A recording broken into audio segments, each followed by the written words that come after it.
Здравейте, приятели на Angel Старота. Днескашната тема за нашето нареждане ще бъде: ще се изпълни ли моето желание, какво ми пречи, какво ми помага по пътя към неговата реализация. Ще има отново 3 варианта. Може на трите варианта да зададете 3 различни желания. Моята препоръка е да изгледате и трите. И така, вариант 1. Карта номер 1 за вас е осмица камъни. Подходете към вашето желание разумно.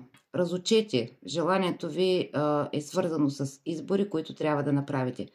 Вложете страстта и емоциите си в изпълнението на това ваше желание. Използвайте всички ресурси. Необходимо е да съберете още информация, материали, които да приложите.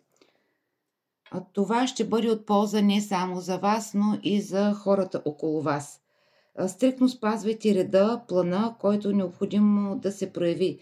Необходима ви е отлична вербална комуникация, убеждение, за да успеете. Внимавайте с подробности, детайли. Това ваше желание ще изисква от вас да поемете повече отговорности от обикновено, но то ще бъде удовлетворено. Може би е свързано с повишаване стандарта ви на живота, с поръчки, правен отговор, запознанство или развитие на вече установен съюз.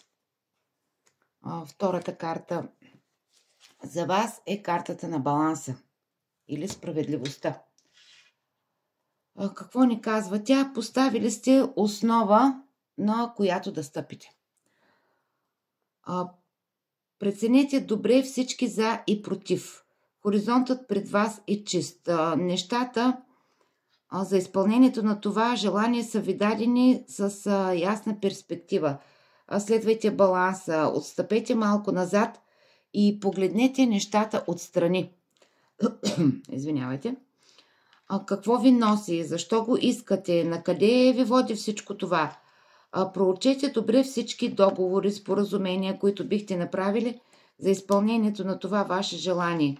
Или самите вие ще бъдете поставени в ситуация да ви преценяват. Например, интервю, кандидатстване за кредит или нещо от този сорт.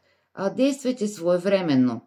Може би трябва да се съобразите с определени норми, рамки, правила по пътя на реализацията на това. Бъдете позитивни, целенасочени и най-вече бъдете търпеливи. За тези, които желанието им е свързано с любовта. Да, дошло е време да разберете какво наистина е любовта. Нещо много повече и по-дълбоко от обикновена физическа близост. Отворете сърцето си, не се страхувайте, времето за любов е дошло. Карта номер 3 за вас, това е майка на жезлите или още картата на Твореца. Изключително силна, изключително позитивна карта. Оптимизъм и стремително движение напред. Идва ви такава мощна енергия и сила да постигнете всичко. И не само, че ще го постигнете, но и самочувствието ви ще нарасне. Събирате около себе си хора, които с готовност биха ви помогнали по пътя към целта, и то хора, които не само ви симпатизират, ценят, а и са привлечени към вас благодарение на вашата харизма, вашето умение да дарявате внимание, доброто ви отношение. Привлечени са от вашата уникалност, откритост, готовността ви за диалог. От това, че винаги сте готови да откликнете, когато има нужда от вас. Вие сте творец. Връзката между два свята, връзката между две неща. Имате силата да постигнете всичко, което желаете. Вие сте като посредници. И не на последно място, вашият магнетизъм и вашата изключително силна сексуална енергия работят за вас. Умението ви да разкривате скритите истини, скрития потенциал в нещата, хората е това, което ви води напред. това, което действа като мощна енергия и сила да получите това, към което се стремите. Съветът или предупреждението към вас